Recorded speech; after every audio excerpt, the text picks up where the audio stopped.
When was poker invented?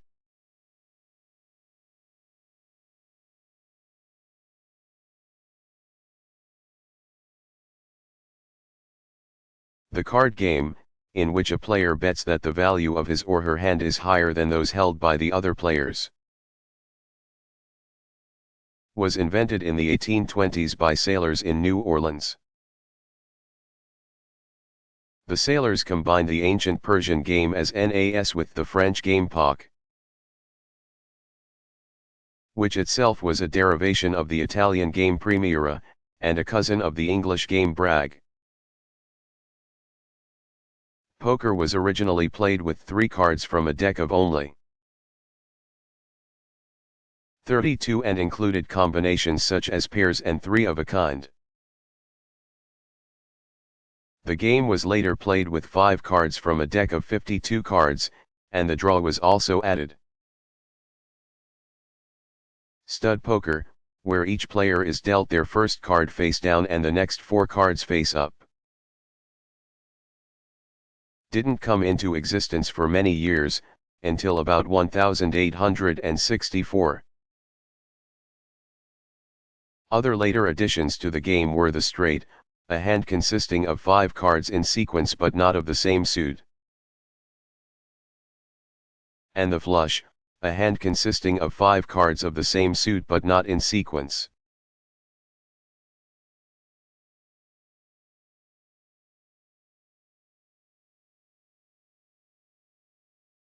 When was Saddam Hussein captured?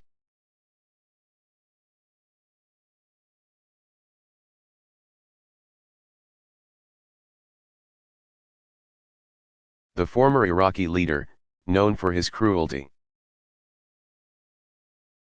was caught on December 14, 2003, 8 months after the fall of Baghdad. Hussein, 1937, was found in Ad-Dor, about 9 miles from his hometown of Tikrit. He was said to be hiding like a rat, in a hole across the Tigris River from one of his palaces.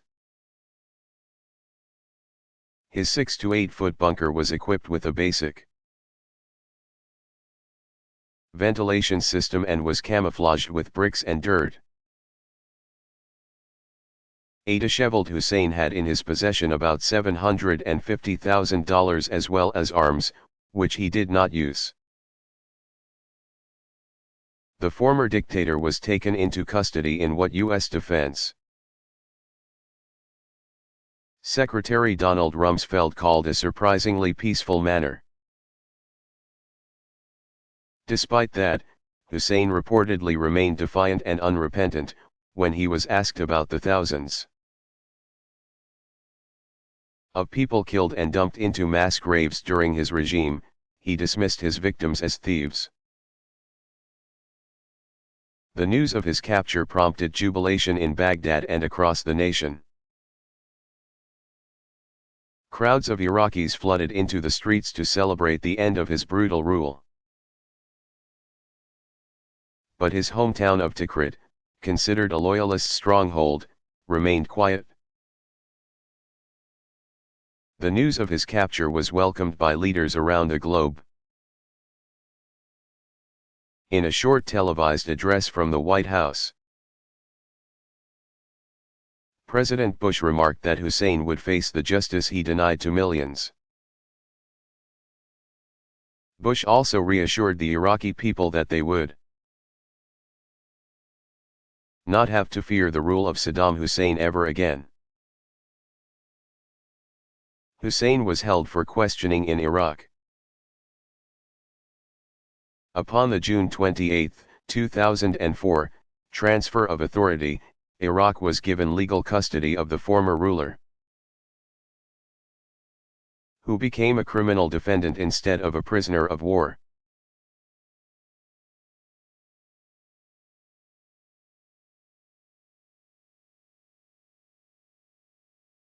What was the détente?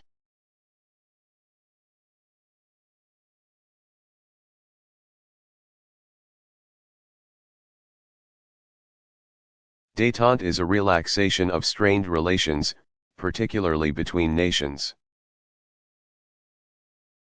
The détente of the Cold War era began after Premier Nikita Khrushchev 1894 to 1971, rose to power in the Soviet Union in 1958 and initiated a plan of peaceful coexistence with the West. During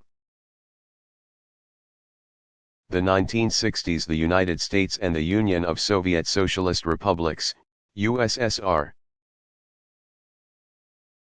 entered a phase of improved relations, which saw the signing of the Nuclear Non-Proliferation Treaty, 1968. The Strategic Arms Limitation Treaty, known as the SALT I Treaty, 1972, and the Helsinki Accords. 1975, which pledged increased cooperation between the nations of Eastern and Western Europe. Some historians refer to the détente as the end of the Cold War, while others view it as an intermission. When the Soviet Union under Premier Leonid Brezhnev, 1906 to 1982, invaded neighboring Afghanistan in 1979 to put down an anti-communist movement there, tensions between the two superpowers, the US and the USSR, heightened dramatically. Further, Brezhnev had been steadily building up Soviet arms during his tenure. These events brought an end to the détente. Collective control of the communist government. The first five-year plan began in 1928, and subsequent plans were carried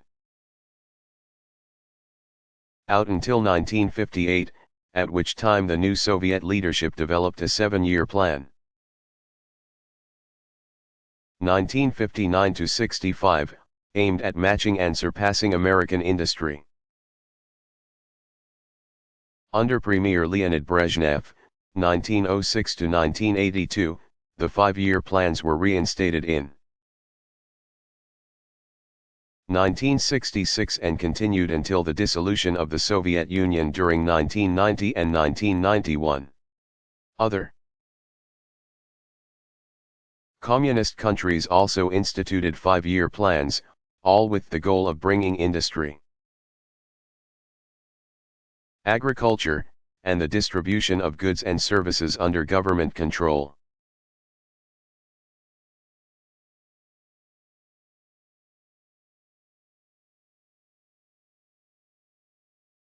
What was the tariff of abominations?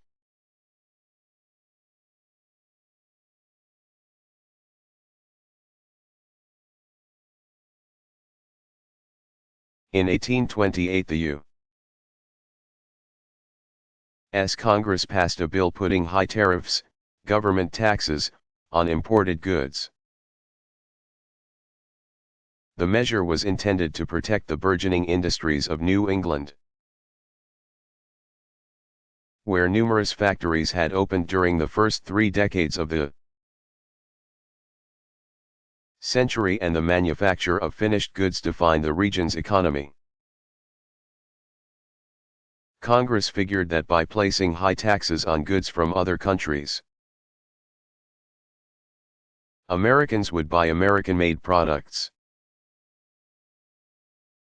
But Southern farmers had come to rely on cheaper imported goods. Believing the 1828 legislation was overly protective of the nation's industrial interests,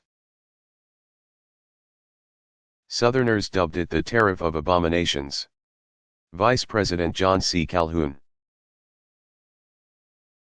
1782 to 1850, from South Carolina, openly and strongly criticized the tax,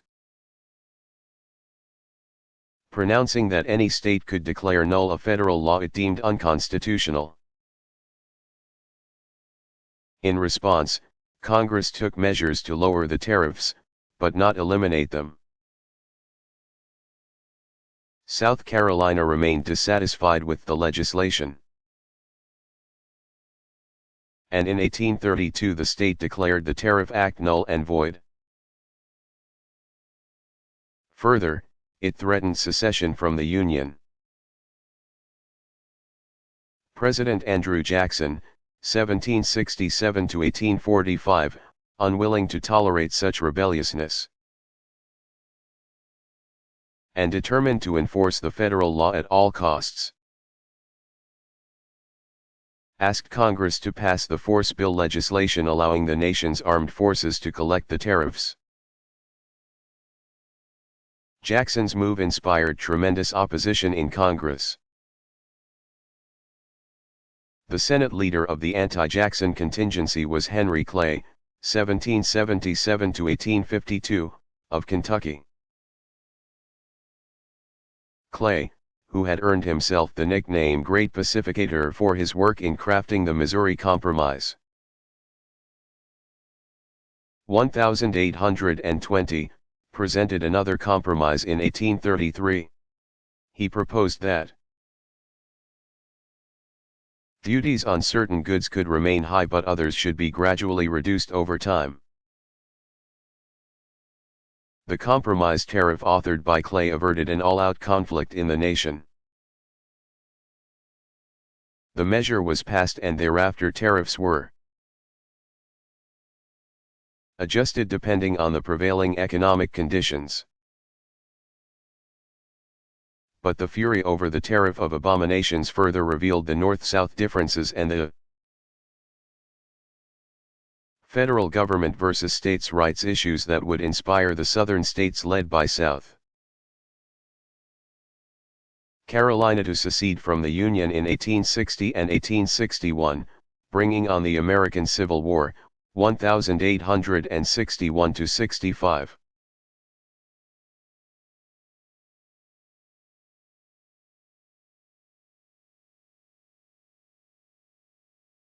What is an infidel?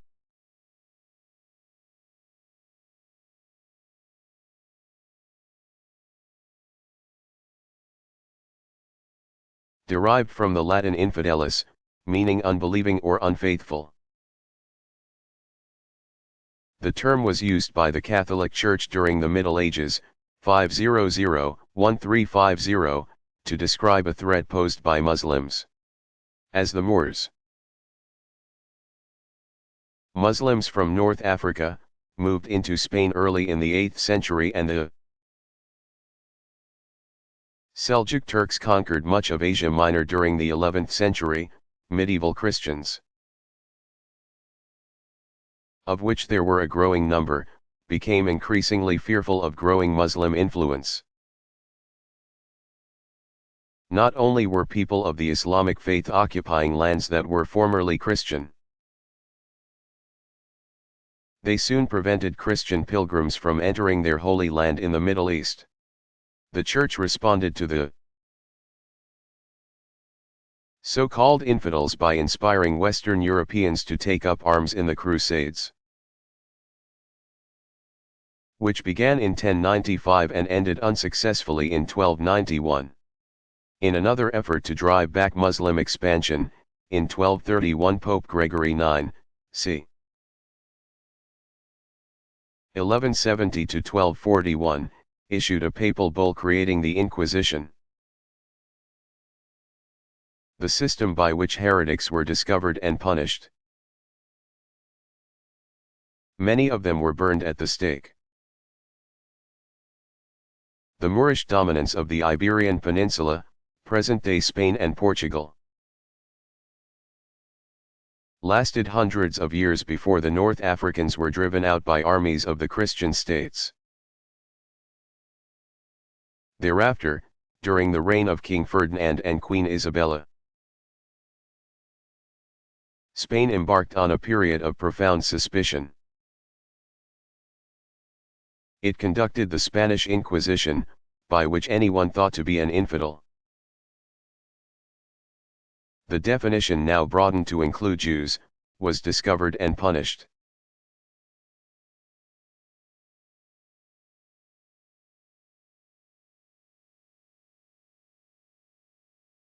When was the Bible written?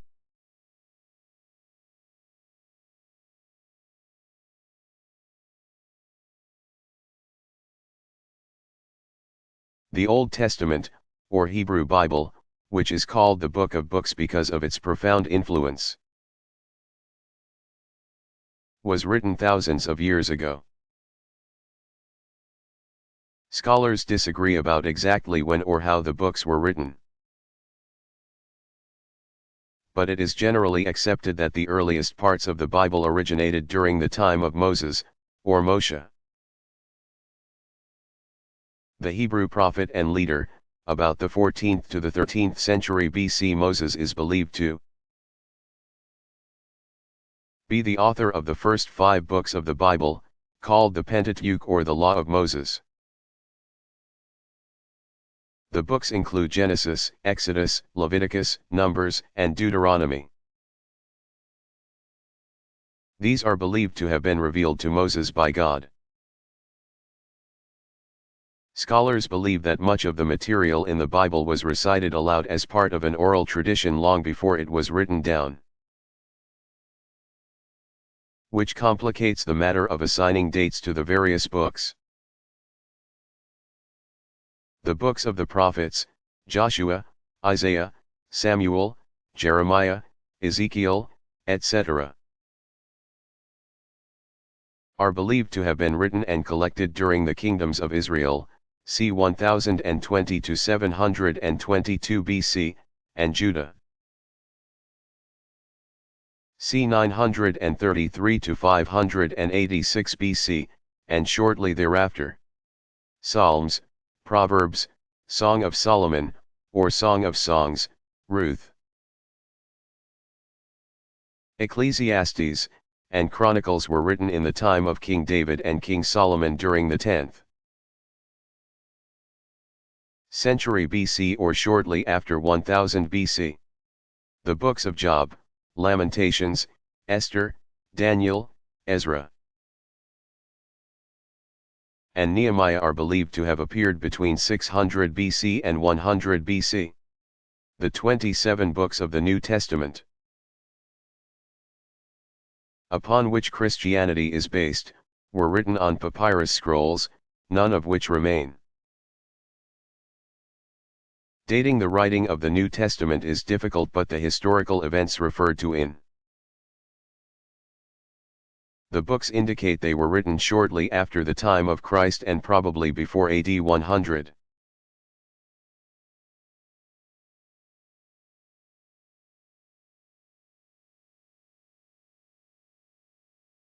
Who was tried at Nuremberg?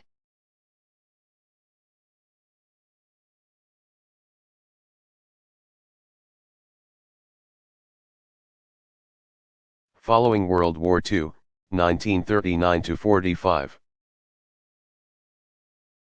22 leaders of Nazi Germany were put on trial at Nuremberg's Palace of Justice. The International Military Tribunal began the proceedings on November 25, 1945, and they were not concluded until September 30 of the following year. The verdicts were announced on October 1. The site was deliberately selected by the Allies. The now bombed-out city of Nuremberg was considered a seat of Nazi power, though many, including Soviet leader Joseph Stalin, 1979–1953, thought that Hitler's henchmen ought only to be tried as a show of justice before they were executed. Others, notably U.S. Chief Prosecutor Robert Jackson, 1892–1954, believed due process of law must be observed. The American view prevailed. The tribunal indicted 23 Nazi leaders on 4 counts: conspiracy, crimes against peace, war crimes, and crimes against humanity. One of the defendants, Robert Ley, 1890–1945, committed suicide in prison before the trial began. The case against the Nazis was based on a mountain of written evidence, such as orders, reports, manifests, logs, letters, and diaries, the Germans had scrupulously recorded their evil deeds. The presentation of the documents was punctuated with live testimony of a German civilian contractor who, out of curiosity, had followed a Nazi detachment to an embankment where several thousand Jewish men, women, and children were shot and buried in a pit, and of a French woman, a survivor of the horrors of Auschwitz,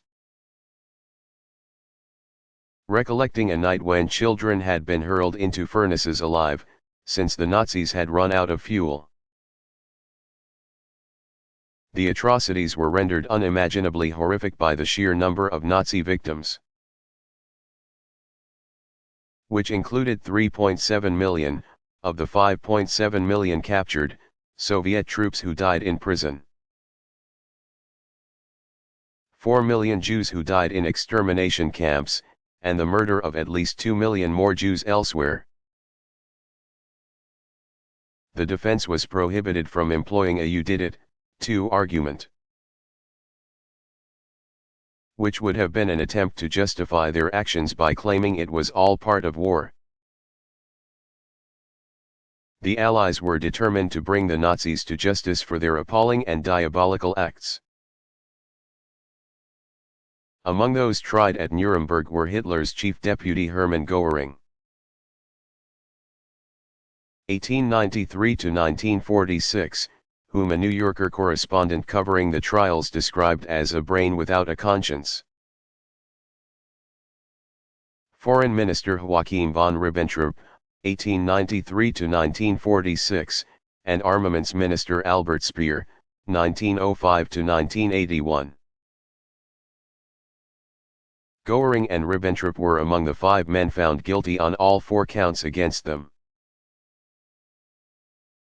They were sentenced to hang. 6 others were found guilty of crimes against humanity and were all sentenced to hang. A 7th man, Martin Bormann, 1900 to 45, who had been tried in absentia, was also sentenced to hang if he were found to be alive. 7 others were also found guilty on 1 or 2 counts and were sentenced to prison terms ranging from 10 years to life. 3 were acquitted on all 4 counts. Göring escaped his hanging, though he was to be closely monitored by his jailers. He managed to secure a vial of cyanide, which he swallowed a few hours before his scheduled execution. Since Bormann was at large, 10 Nazis died in the 3 gallows that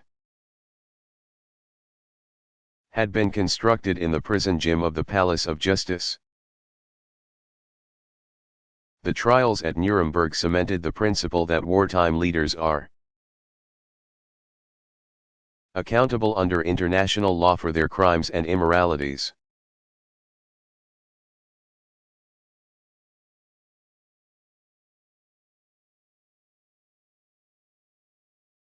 Has a tsunami ever hit the United States?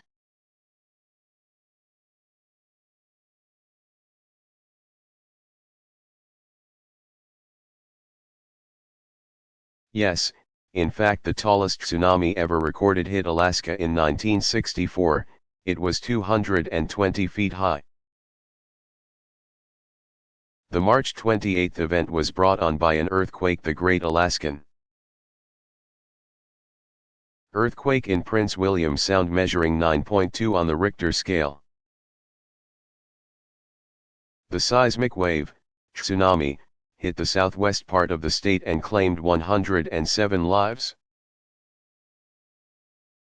Hawaii also sees an occasional tsunami, or giant wave,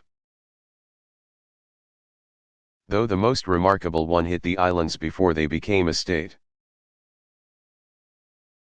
On April 1, 1946, all of the water drained from the 3-mile-wide harbor at Hilo, which was immediately followed by a tsunami that rushed on shore, destroying the waterfront. The process repeated itself twice and resulted in the death of more than 150 people in Hawaii.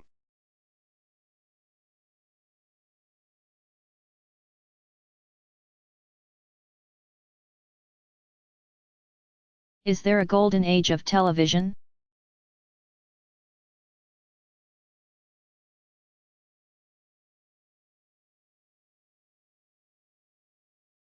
Yes, people commonly refer to the 1950s as TV's golden age, which is the decade when Americans embraced television and the networks responded with the rapid expansion of programming. Critics still hail the programs of the golden age to be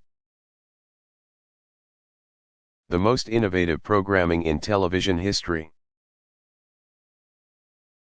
It was during this decade that anthology programs such as Kraft Television Theater,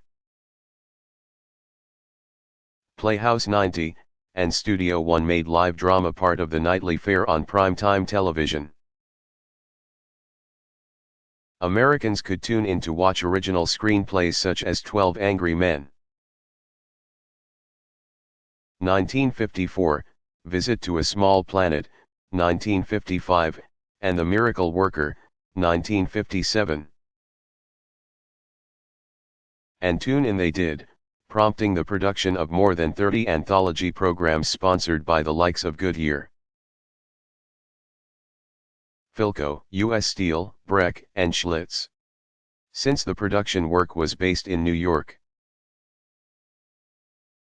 the anthologies drew young playwrights including Gore Vidal, Rod Serling, Arthur Miller, and A. E. Hotchner. A new group of prominent television directors and producers emerged, and the studio dramas attracted the talents of actors George C.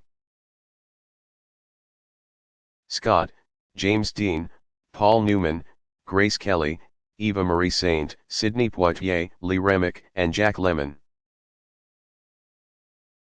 The other cornerstone of 1950 television programming was the variety show also done live. Comedians Jack Benny, Red Skelton, Jackie Gleason, George Burns, Sid Caesar, and Mr. Television Milton Berle thrived in the format. But the cost of producing live programs and the growing popularity of television, which created a new mass market that demanded even more programming, combined to spell the end of television's golden age. Soon, live dramas and variety shows were replaced by situation comedies, westerns, and other set-staged programs that could be taped in advance, and could be produced in quantity.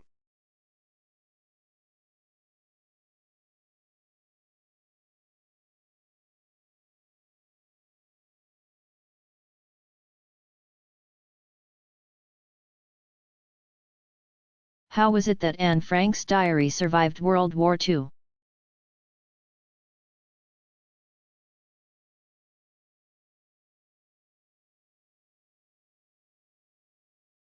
The young German Jewish girl's diaries, which chronicled 26 months of hiding from the German authorities in Amsterdam during World War II, 1939–45, were given to her father, Otto Frank, 1889–1980, when he returned to Holland from Auschwitz after the war. The notebooks and papers had been left behind by the secret police, and were found in the Frank family's hiding place by two Dutch women who had helped the fugitives survive. Otto Frank published his daughter's diaries in 1947. 20 years later, the English-language edition, The Diary of a Young Girl, was released.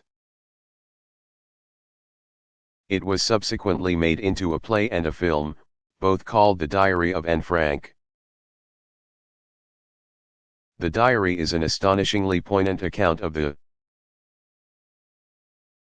Suffering and heroism during the Nazi occupation of the Netherlands. Anne Frank, born in 1929, had known religious persecution her entire life. She was only 4 years old when her family escaped Nazi Germany in 1933 and fled to the Netherlands.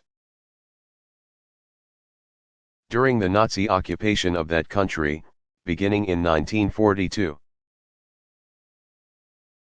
the Frank family hid in a secret annex behind her father's office at 263 Prinsengracht in Amsterdam. It was there that Anne lived with 7 others for just more than 2 years, recording her thoughts in 3 notebooks. But the family was finally found, on August 4, 1944, by the Nazis, who arrested them and put them in German concentration camps. In March 1945, 2 months before the German surrender, Anne Frank died of typhoid fever in the Bergen-Belsen concentration camp.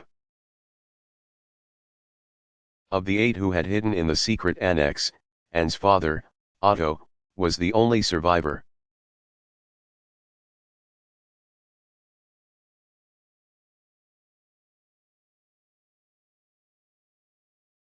What is existentialism?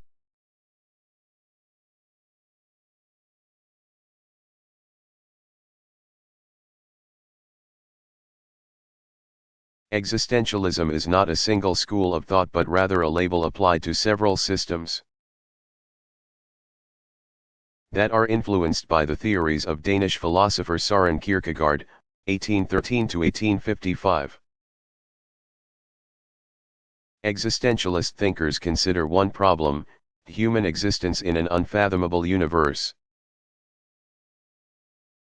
However, in considering this plight, philosophers have arrived at different conclusions. The founder of existentialism, Kierkegaard, rejected the principles put forth by traditional philosophers such as George Hegel, 1770–1831. Who had considered philosophy as a science, asserting that it is both objective and certain. Kierkegaard overturned this assertion, citing that truth is not objective but rather subjective, that there is no such thing as universal truths, and that human existence is not understandable in scientific terms. He maintained that human beings must make their own choices, based on their own knowledge. When he wrote on the subject, Kierkegaard frequently used pseudonyms,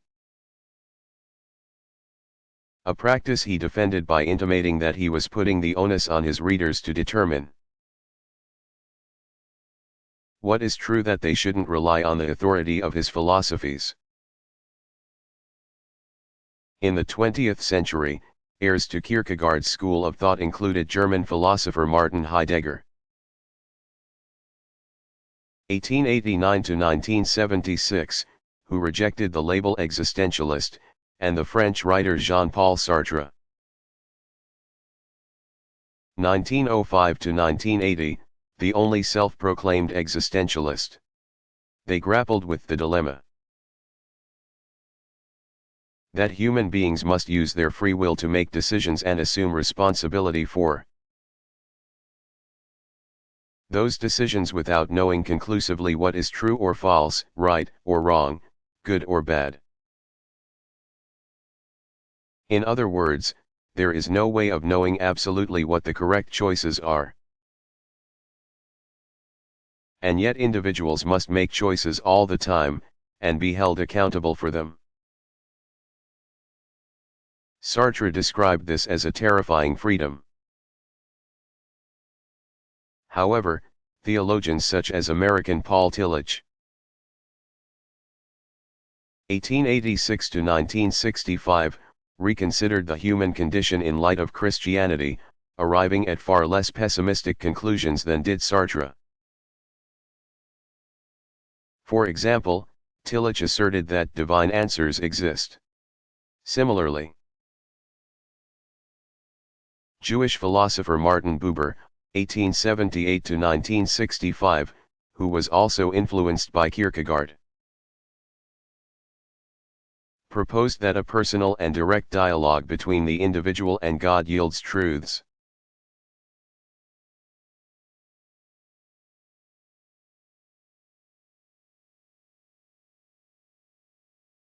Why is Mecca a holy city for Muslims?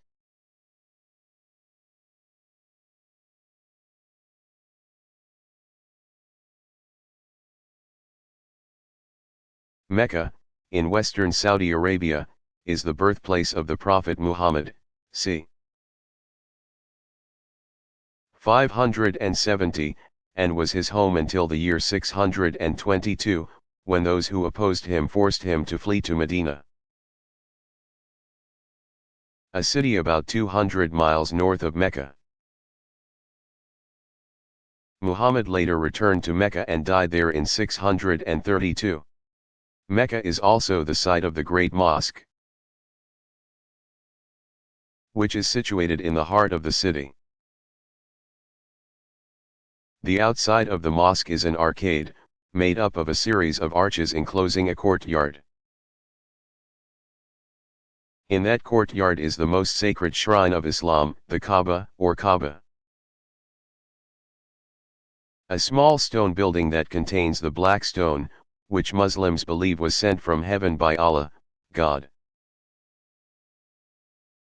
When Muslims pray, 5 times a day, according to the 5 pillars of faith, they face the Kaaba. It is also the destination of the Hajj, or pilgrimage.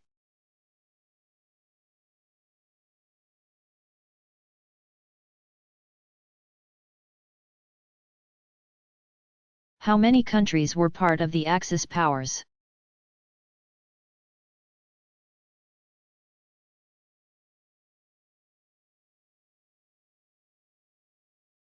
The Axis, which was forged in 1936, included an alliance of 3 nations, Germany, Italy, and Japan. These major powers were joined by 6 smaller countries. The Axis satellites, Albania, Bulgaria, Finland, Hungary, Romania, and Thailand. But together these countries never comprised the unified front and strength that the Allied powers did. Germany started the war on September 1, 1939, and was joined in June 1940 by Italy and Albania. In the middle of 1941, Bulgaria, Hungary, Romania, and Finland joined the Axis effort. Japan, which was already fighting with China, in the Sino-Japanese War, entered the fray on December 7, 1941, with its attack on the U.S. naval base at Pearl Harbor. Hawaii. Thailand was the last Axis country to enter the war, on January 25, 1942.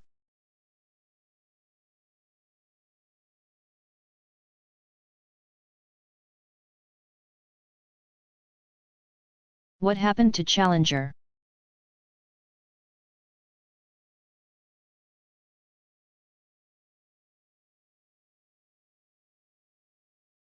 On January 28, 1986, at Cape Canaveral, Florida, the National Aeronautics and Space Administration, NASA, launched the 25th mission of its Space Shuttle program. The Challenger carried a crew of 7, including Krista McAuliffe. 1948–1986, who was to be the first schoolteacher in space. She was slated to broadcast a series of lessons to school children throughout America. The crew's commander was Francis Scobie, 1939–1986, who had piloted a 1984 shuttle mission. The pilot was Michael Smith, 1945 to 1986, who was making his first flight in space, mission specialists Ellison Onizuka.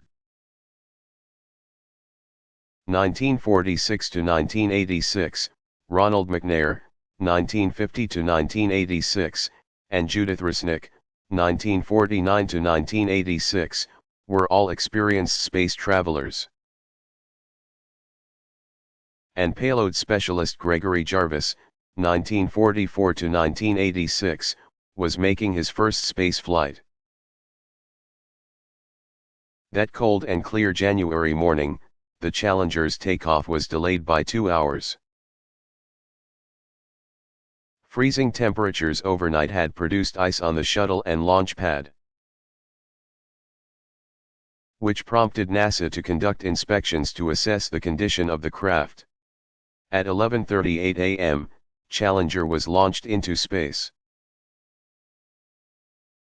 Just 73 seconds later and at an altitude of 48,000 feet, the craft still in view of the spectators on the ground, Challenger burst into flames.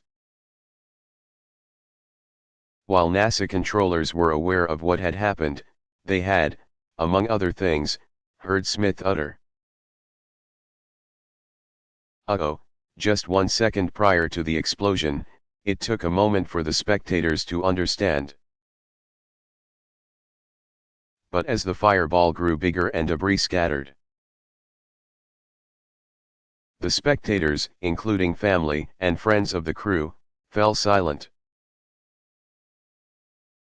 The crew, inside a module that detached from the shuttle during the blow-up, evidently survived the explosion but died upon impact after a 9-mile free fall into the Atlantic Ocean. 6 weeks after the disaster, the crew module was recovered from the ocean floor. All 7 astronauts were buried with full honors. Investigations into the crash revealed that the O-rings, seals, on the shuttle's solid rocket boosters had failed to work, due to the low temperatures. The O-rings had stiffened and thereby lost their ability to act as a seal. A government commission recommended a complete redesign of the solid rocket booster joints. A review of the astronaut escape systems, to work toward achieving greater safety margins. Regulation of the rate of shuttle flights to maximize safety. And a sweeping reform of the shuttle program's management structure. The space agency retrenched. It was almost 3 years later, on September 29, 1988, before another American shuttle flew in space.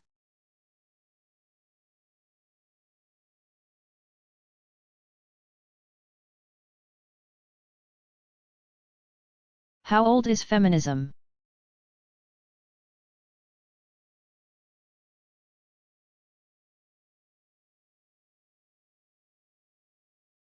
Feminists, people who believe that women should have economic, political, and social equality with men, have existed throughout history. Such women are often described in literature and by history as being women before their time. But as a movement, feminism, which is synonymous with the women's rights movement, did not get underway until the mid-1800s. When women in the United States and Great Britain began organizing and campaigning to win the vote. Early feminists, and feminists today, were likely influenced by the revolutionary work titled A Vindication of the Rights of Woman, published in 1792 by British author and educator Mary Wollstonecraft.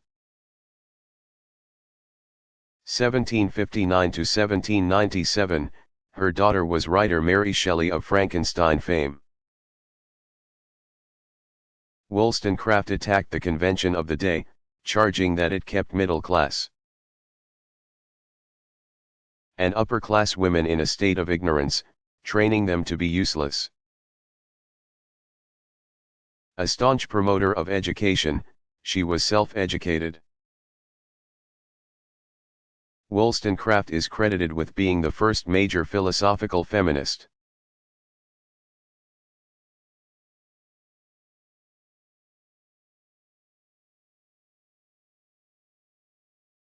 Who was Cabeza de Vaca?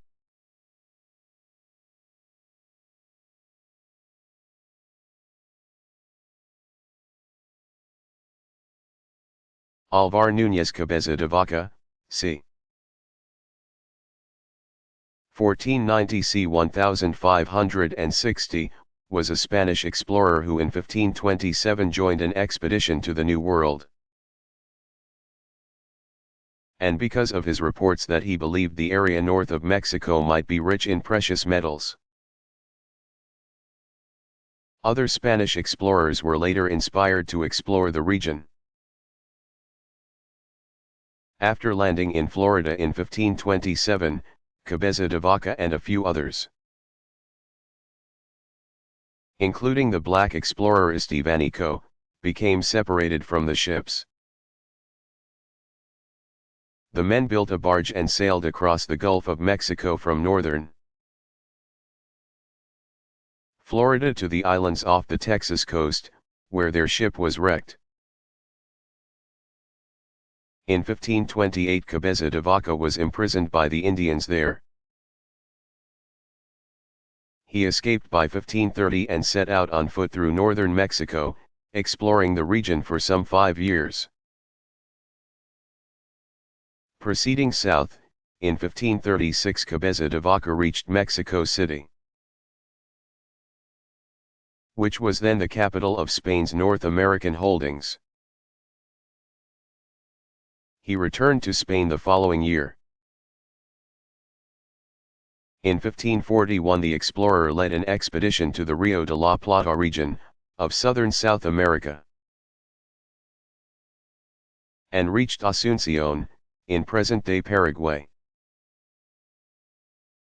In 1542, Cabeza de Vaca was appointed the Spanish colonial governor of Paraguay, a position he held for 2 years. He proved to be an inept leader, was deposed by the colonists, and returned to Spain. There he was banished to service in Africa.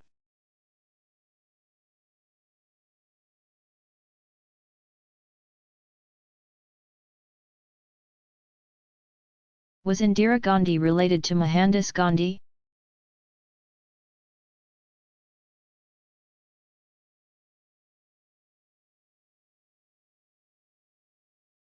No, the two were not related, except by events. After India achieved independence in 1947, the country's first Prime Minister was Jawaharlal Nehru. 1889 to 1964, who had been a follower of Mohandas Gandhi, 1869 to 1948. The great leader of India's long struggle for autonomy from Great Britain. During his entire tenure, 1947 to 64, as leader of India, Nehru was assisted by his only child, Indira, 1917 to 1984, who in 1942 married a man named Feroz Gandhi of no relation to Mohandas Gandhi. Indira Gandhi took an active role in India's national affairs. After her father died, she went on to become Prime Minister in 1966. However, hers was a troubled tenure. Found guilty of employing illegal election practices, Indira Gandhi was ousted by her political opponents in 1977. Determined to return to power, she was re-elected to Parliament in 1980 and again served as Prime Minister until her death in 1984. She was assassinated by 2 of her own security guards. Sikhs who were motivated by religious reasons. Her son and successor, Rajiv Gandhi, 1944 to 1991, was also assassinated, in 1991.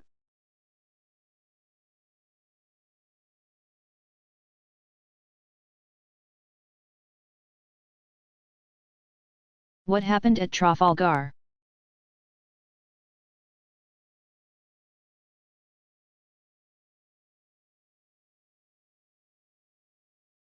Cape Trafalgar, on the southwest coast of Spain,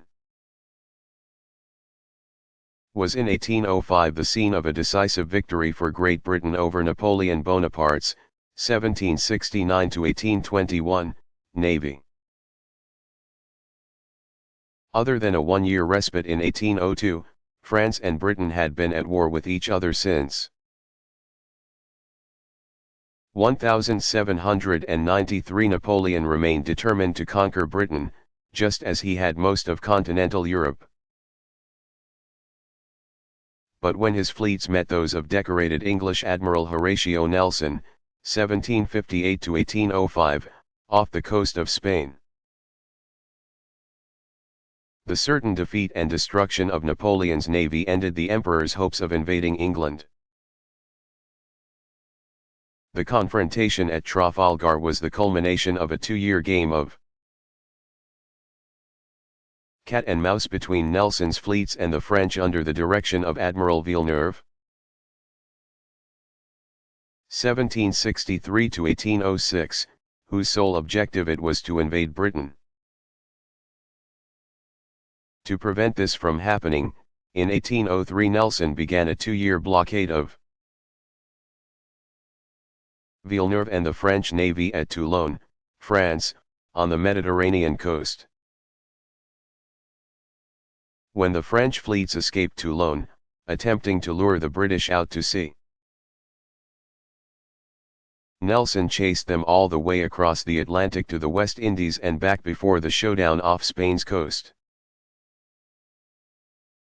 where the French were joined by Spanish fleets. Meantime, the coast of England remained protected by the British Navy, leaving no opportunity for invasion by the French. On October 21, 1805, seeing the enemy sailing out of Trafalgar, Nelson formed his fleet of 28 ships into two columns, intending to divide and conquer the combined French and Spanish force of 33 ships. About noon that day, as they prepared for the confrontation, Admiral Nelson sent out one of the most famous commands of naval history: "England expects that every man will do his duty." While the British prevailed, destroying Napoleon's fleet in less than 4 hours' time. Nelson was fatally wounded by a sharpshooter, and the English Navy hero died just as victory was his. The brave Nelson had seen fate coming, the night before Trafalgar. He had revised his will, and just before the battle had begun, he told Captain Henry Blackwood, "God bless you, Blackwood, I shall never speak to you again." Nevertheless, Nelson died knowing that he had won,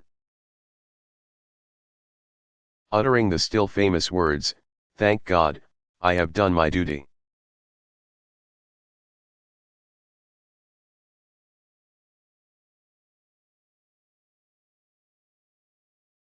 How old is the calendar?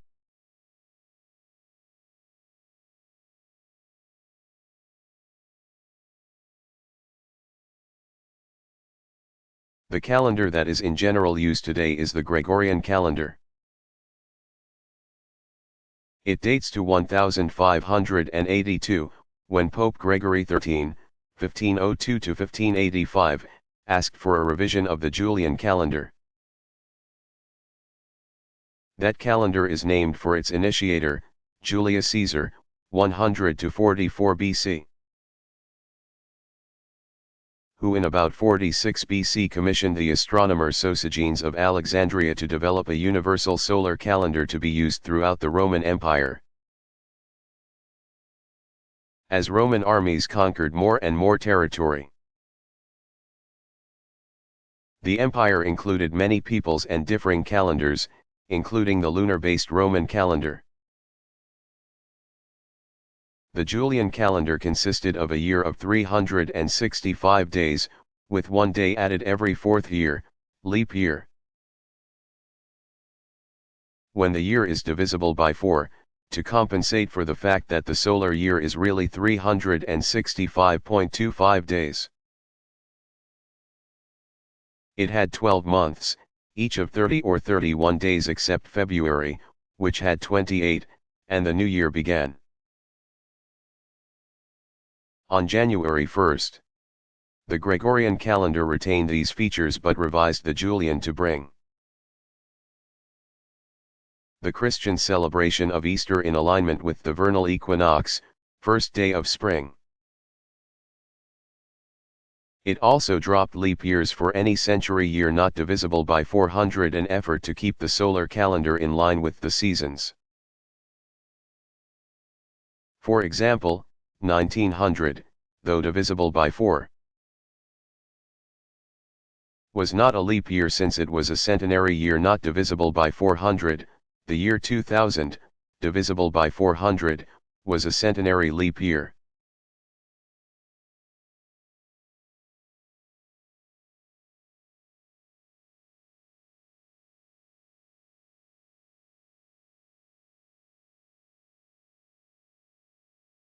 What happened in the Rwandan genocide?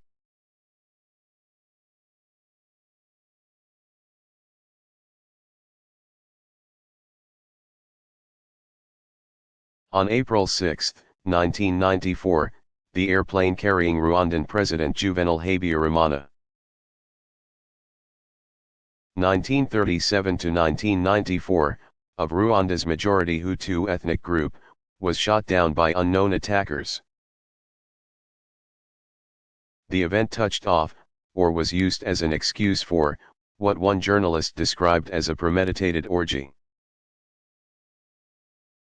of killing in which ethnic Hutu extremists carried out a campaign of mass murder against minority Tutsis. 10 years after the horrific events, the Chicago Tribune's Africa correspondent recounted how Rwanda's Hutu majority, equipped with machetes and called to action by government radio announcements, slaughtered neighbors, friends, co-workers. Priests killed parishioners who sought refuge in churches. Teachers murdered pupils. Hundreds of thousands of women were raped. Children burned or drowned, bodies pushed into mass graves. The massacre continued for 3 months, ending only when Tutsi fighters managed to seize the capital at Kigali and take power. In 2004, the Rwandan government released its official estimate of the death toll. 937,000 people were murdered, making it the worst ethnic cleansing the world has seen since the Holocaust during World War II, 1939–45. But, unlike the Holocaust, which was carried out by a dictatorial military machine, the Rwandan genocide was carried out by the masses. In the aftermath, more than 150,000 people were accused of participating in the massive violence. Though the Rwandan courts had only tried a small fraction of those, no more than 10% in 10 years. An estimated 2 million Hutus, many who probably feared retribution, had fled to neighboring countries after the Tutsis gained power. The genocide had happened at the hands of many. In the decades since the Rwandan genocide, Rwandans and the world have grappled with difficult and perhaps unanswerable questions.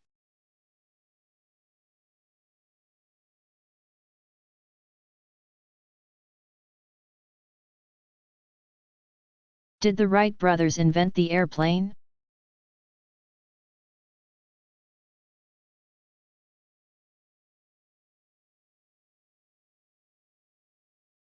The Wright brothers were the first to successfully build and fly an airplane.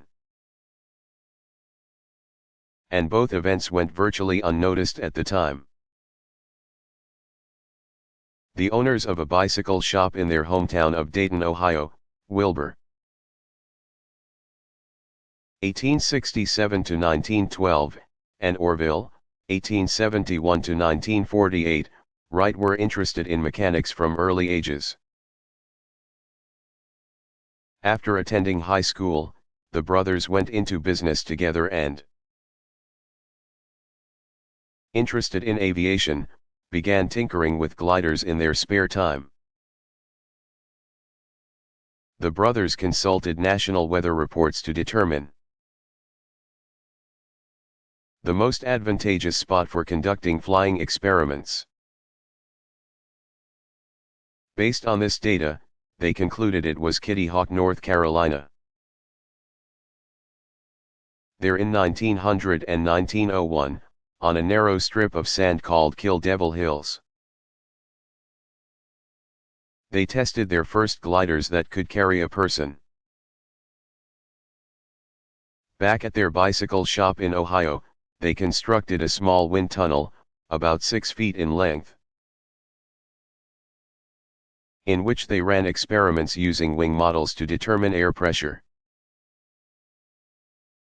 As a result of this research, the Wright brothers were the first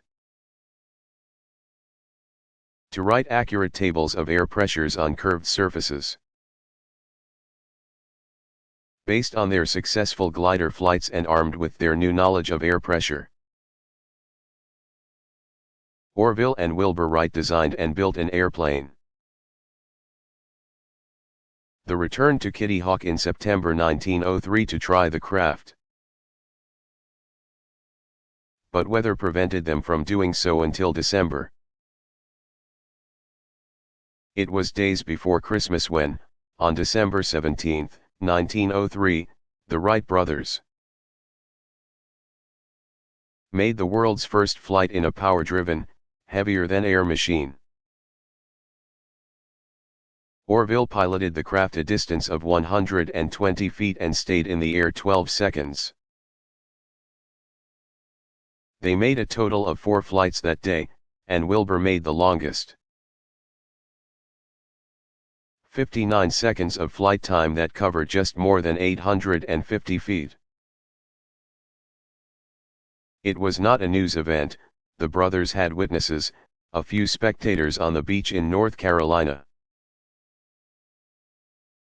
And there were a handful of newspaper accounts of the Wrights' marvelous feat, but some were inaccurate. After they made a public announcement in January 1904, Popular Science Monthly published a report. In March, as did another magazine. Other than these scant notices, the Wrights received no attention for their accomplishments. Many were trying to do what the Wrights had done. But the public was skeptical that any heavier-than-air man-made machine could take flight. The doubt played a role in the lack of acclaim. Meanwhile, the brothers continued their experiments at a field near Dayton. In 1904 and 1905 they made 105 flights, but totaled only 45 minutes in the air. The Wright brothers persisted, and in spite of public skepticism, which initially included that of the U.S. government, in 1908 Orville and Wilbur Wright signed a contract with the Department of War to build the first military airplane. Only then did they receive the media attention they deserved. A year later, they set up the American Wright Company to manufacture airplanes. In spring 1912 Wilbur became sick and died. 3 years later Orville sold his share in the company and retired. The plane piloted by the two brothers in December 1903 near Kitty Hawk is on display at the National Air and Space Museum in Washington, D.C.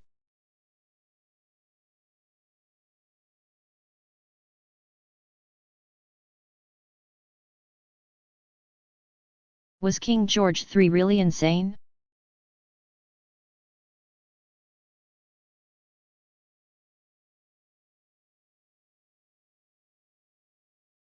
King George III, 1738–1820, suffered from bouts of mental illness during his 60-year reign. Today many believe that he was ill with porphyria, a metabolic disorder that results in excessive amounts of porphyrins, a basic substance in body tissue, blood, and urine. He ascended the throne in 1760, upon the death of his grandfather, King George II, 1683–1760. 5 years later he suffered his first attack of mental illness, others followed in 1788 and 1789 and in 1803 and 1804. A final and devastating attack came in 1811, it left him deranged and blind. As the popular play and movie The Madness of King George attests, the monarch's illness presented England with a difficult problem: what do you do when a ruler becomes irrational? When the king became ill in 1788, his prime minister, William Pitt the Younger, 1759–1806, and the Queen ran the government, dutifully protecting the king's interests even while the king's son George, the Prince of Wales, 1762–1830, openly associated with his father's parliamentary opposition and himself plotted to take control. Once King George III had recovered, in 1789, he reduced his official activities and grew increasingly reliant on Pitt, who proved to be an effective national leader. Pitt resigned in 1801 and was replaced by Henry Addington, 1757–1844, until 1804 when the king, feeling that invasion by France was imminent, asked Pitt to prepare a new government. Pitt again assumed the role of prime minister, a role he retained until his death in 1806. Thereafter a coalition government, sometimes called the All Talents Administration, was headed by William Grenville, 1759–1834, until 1807. Following that, the Duke of Portland, William Henry Bentinck, 1738–1809, became Prime Minister, until his death in 1809. That year, King George III participated in forming a new government for the last time. After 1811 the Prince of Wales, who would become King George IV, ruled the country as regent. Despite his health problems, King George III led England during one of the most crucial and trying periods in British history. His reign saw the American colonies fight for and win independence from Britain. The French Revolution challenge and oust royal authority in a neighboring country. Britain challenged by Napoleon's Grand Army, and the dawning of the Industrial Revolution. Further, Ireland was brought under England by the 1801 Act of Union forming the United Kingdom. Thus, George V was the first ruling member of the House of Windsor. The others were Edward VIII, 1894 to 1972, who abdicated the throne in 1936 so that he could marry American socialite Wallis Simpson.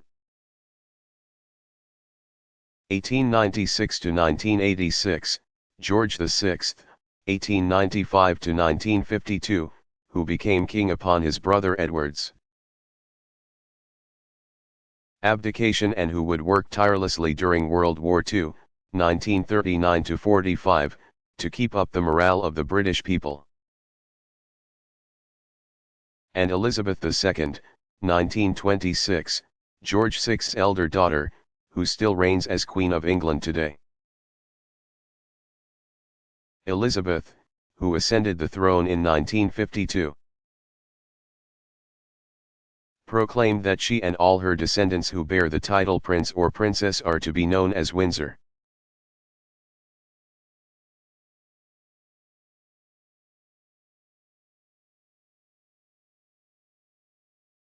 Who were the Normans?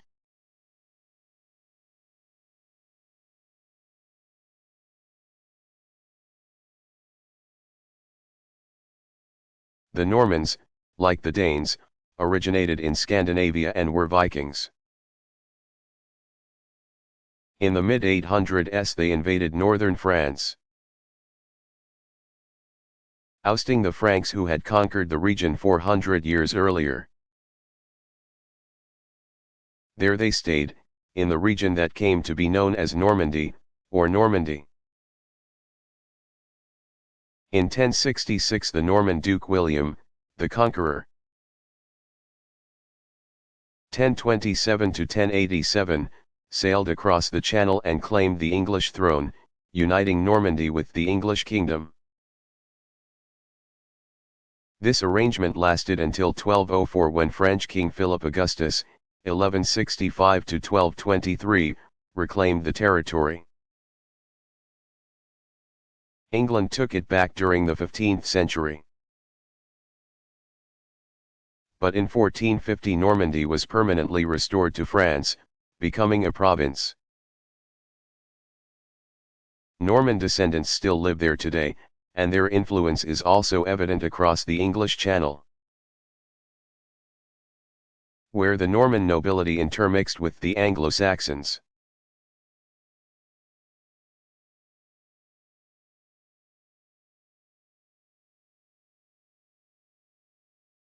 Why is the Magna Carta important?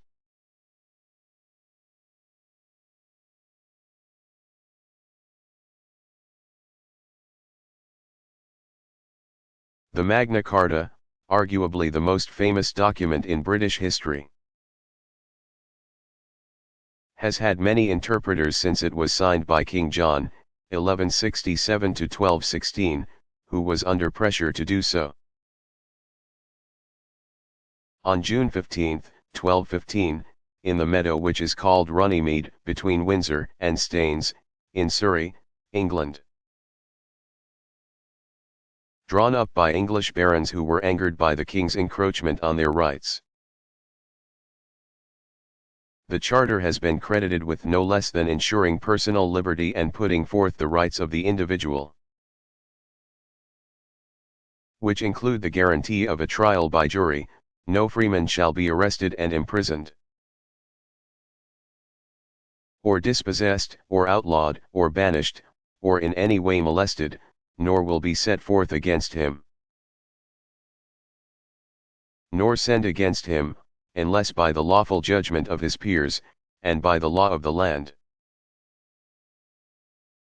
King John, who ruled from 1199 to 1216 and was also called John Lackland, had a long history of abuse of power, while his brother Richard I, or Richard the Lion-Hearted, 1157 to 1199, was still king. John tried to wrest the throne from him. Though he failed in his effort, when Richard died in 1199, John did ascend to king. Inheriting 4 French duchies, which he soon lost. Upon his refusal to recognize the new Archbishop of Canterbury, John was excommunicated. In order to regain favor with the Pope, he was forced to give up his kingdom, 1213, and receive it back as a papal fief. He was further required to pay an annual tribute to the Pope. It was in raising funds that John ran into trouble with England's powerful barons, who were outraged at and tired of his interference in their affairs. The barons drafted the 63 chapters of the Magna Carta, writing it in the king's voice, and met John along the banks of the Thames River as he returned in 1215 from an unsuccessful invasion of France. The document, to which John was forced to put his seal, asserted the rights of the barons, churchmen, and townspeople, and provided for the king's assurance that he would not encroach on their privileges. In short, the Magna Carta stipulated that the king, too, was subject to the laws of the land. In that the Magna Carta made a provision for a great council, to be comprised of nobles and clergy who would approve the actions of the king vis-a-vis his subjects and ensure the tenets set forth in the charter were upheld. It is credited with laying the foundation for a parliamentary government in England. After signing it, John immediately appealed to Pope Innocent III. 1160 or 1161 to 1216, who issued an annulment of the charter. Nevertheless, John died before he could fight it, and the Magna Carta was later upheld as the basis of English feudal justice. It is still considered by many to be the cornerstone of constitutional government.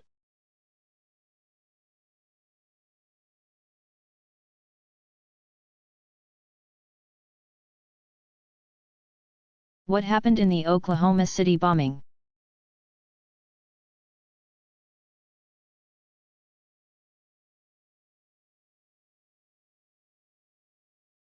The attack took place at 9:02 a.m. on April 19, 1995, when a truck bomb exploded outside the Alfred P. Murrah Federal Building in Oklahoma City, Oklahoma. Of the 168 people who were killed, 19 were children. Another 500 people were injured. The blast, which investigators later learned had been caused by a bomb made of more than 2 tons of ammonium nitrate and fuel oil, sheared off the front half of the 9-story building and left a crater 8 feet deep and 30 feet wide. Nearby buildings were damaged or destroyed, including a YMCA daycare center where many children were seriously injured. The force of the explosion shattered windows blocks away. Survivors of the blast and others in the vicinity began rescue efforts right away. Eventually more than 3,600 people from around the country participated in rescue operations, including police, firefighters, and members of the Federal Emergency Management Agency, FEMA. Police and Federal Bureau of Investigation, FBI, agents arrested members of an American right-wing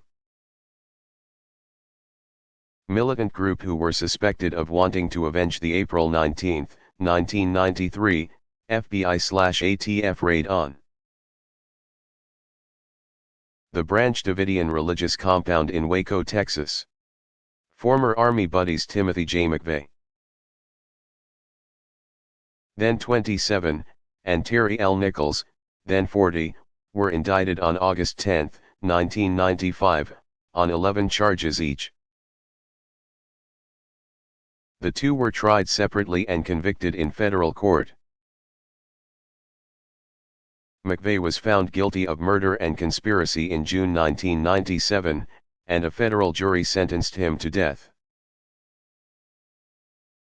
Nichols was later found guilty of conspiracy and involuntary manslaughter. But in January 1998 the jury deadlocked on the sentence, which was then to be decided by the judge. In early June it was decided that Nichols would serve life in prison. Officials believe the Murrah Federal Building was targeted in the anti-government attack because it housed 15 federal agencies, including offices of the Social Security Administration, SSA, Housing and Urban Development, HUD, the Drug Enforcement Administration, DEA, and the Bureau of Alcohol, Tobacco, and Firearms, ATF, as well as several Defense Department offices and a government-run daycare center.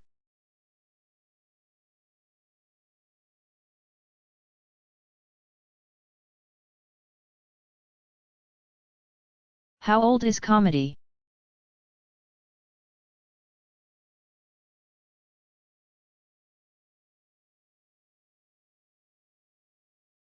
Like tragedy, comedy as a form of drama dates back to ancient Greece. While tragedy was meant to engage human emotions, thereby cleansing spectators of their fears. According to Aristotle, comedy's intent was simply to entertain and amuse audiences.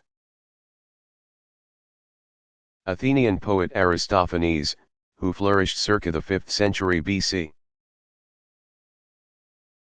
is considered the greatest ancient writer of comedy. His plays, written for the festival of Dionysus, the god of fertility, wine, and, later, drama, were a mix of social, political, and literary satire. Performance vehicles included farce, parody, and fantasy. During the 4th century BC, this old comedy evolved into a new comedy, which was less biting and more romantic and realistic in nature. New comedy, which was marked by strong character development and often subtle humor, includes the works of Greek playwright Menander, flourished during the 4th century BC, and those of Roman comic writers Plautus, flourished 3rd century BC, and Terence, flourished 2nd century BC, all of whom were influences on Ben Jonson.